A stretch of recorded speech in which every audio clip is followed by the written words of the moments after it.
आपण वयाच्या अशा टप्प्यावर आलो आहोत की गणपतीच्याकडे कितीही बुद्धी मागा, तो ढेरीच देणार.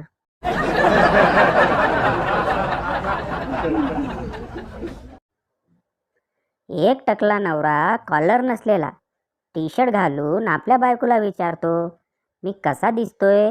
बायको, असं वाटतंय फाटलेल्या सॉक्समधून अंगठा बाहेर आलाय.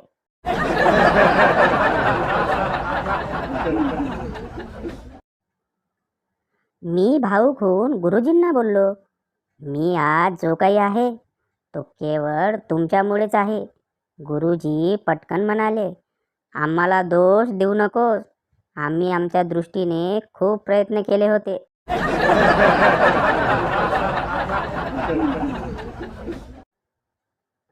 लहानपणी शाळेत 30-60-90 पायथागोरसचे प्रमेय शिकलो.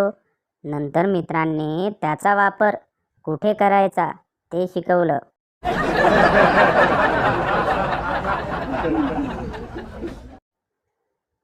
खड्ड्यातून वाट काढता काढता अचानकच गुळगुळीत रस्ता लागला की समजून घ्या टोल नाका जवळ आलाय.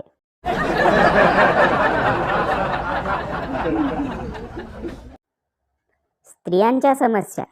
सासूला सून आणि सुनेला सासू चांगली मिळत नाही.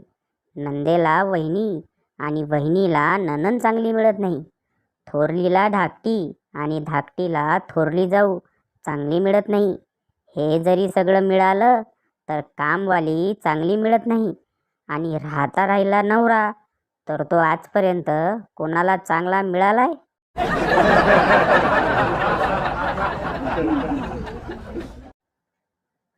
बायको, काश मी तुमचा मोबाईल असते.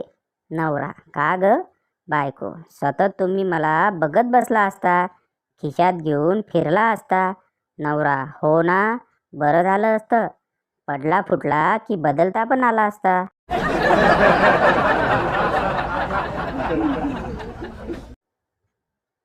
13 वर्षाचं पोरग प्रेम करतंय, 56 वर्षाचं म्हातारं लग्न करताय. आणि हे सगळं जाराला करायला पाहिजे. फर्स्ट शिफ्ट, सेकंड शिफ्ट आणि नाईट पाळी आणि ओटी करतंय.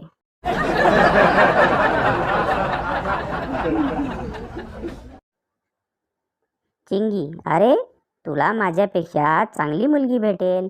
बंड्या, हा म्हणजे तू मान्य केलंस तर तू चांगली मुलगी नाही? बरं झालं आधीच सांगितलं.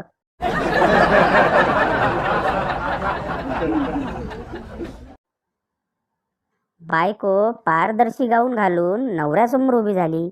नवरा, यार तू किती हॉट वाटत आहेस, तुला बघून तर माझा मूडच बनला. बायको, हो का? दुकानदार पण हेच बोलत होता.